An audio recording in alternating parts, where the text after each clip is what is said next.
اعوذ باللہ من الشیطان الرجیم بسم اللہ الرحمن الرحیم۔ السلام علیکم ورحمۃ اللہ وبرکاتہ۔ ناظرین کرام، آج میں آپ لوگوں کے لیے ایک بہت ہی پیارا سا وظیفہ لے کر آئی ہوں۔ جیسا کہ آپ لوگ اسکرین پہ دیکھ سکتے ہیں، یہ وظیفہ مکان اور روزی کے لیے ہے۔ جو لوگ سخت پریشانی میں ہیں آج کے دور میں، جن کے پاس اپنا گھر نہیں ہے، اور ہر بندہ چاہتا ہے کہ اس کے پاس اپنا گھر ہو، اس کے پاس روزی ہو، اسے کسی سے مانگنے کی ضرورت نہ پڑے، تو چلے آئیں، جیسا کہ اللہ پاک فرماتے ہیں کہ ہر چیز کا حل قرآن پاک میں انہوں نے رکھا ہے۔ تو قرآن پاک کی اس خوبصورت آیت میں، جو کہ سورۃ الاعراف کی ہے، تو ہم اس کی تلاوت کرتے ہیں اور اس کو دیکھتے ہیں کہ ہم نے اسے کس طرح سے پڑھنا ہے۔ بسم اللہ الرحمن الرحیم۔ وَلَقَدْ مَكَّنَّاكُمْ فِي الْأَرْضِ وَجَعَلْنَا لَكُمْ فِيهَا مَعَایِشَ قَلِيلًا مَا تَشْکُرُونَ۔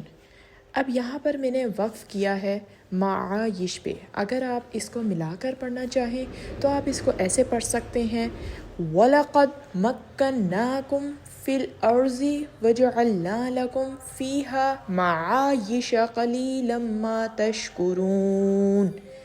ٹھیک ہو گیا۔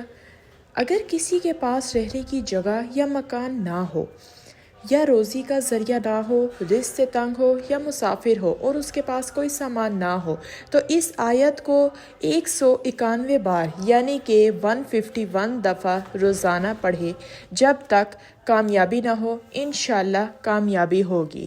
آپ اس آیت کو اول آخر 3 بار درود پاک، درود ابراہیمی جو ہم نماز میں پڑھتے ہیں، اس کے ساتھ آپ اس کو پڑھ سکتے ہیں۔ آپ اس کو ویسے بھی دن میں کسی ایک ٹائم پڑھ سکتے ہیں، لیکن اگر آپ کسی بھی نماز کے بعد عشاء کی نماز پڑھ لیں، اس کے بعد آپ اس کی باقاعدگی کر لیں اختیار۔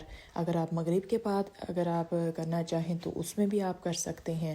تو اس طرح سے اگر آپ کسی نماز کے بعد اسے روزانہ، جب تک آپ کو نظر نہیں آ جاتا کوئی آپ کا روزی کا بندوبست ہو گیا ہے، یا آپ کو مکان کی اگر آپ کو پریشانی ہے تو آپ کا مکان کا مسئلہ حل ہوتا جا رہا ہے، جب تک آپ کا کام نہیں ہوتا، آپ کی حاجت، جائز حاجت پوری نہیں ہوتی، تو آپ اس اللہ کے کلام کو پڑھتے رہیں۔ انشاءاللہ آپ کو ایک نہ ایک دن کامیابی ضرور ملے گی۔ چھوٹا سی ایک آیت ہے، اس کو روزانہ کا معمول بنا لیں، انشاءاللہ اللہ کے فضل و کرم سے کامیابی ہوگی۔ جزاک اللہ، دعاؤں میں یاد رکھیے گا۔ اللہ حافظ۔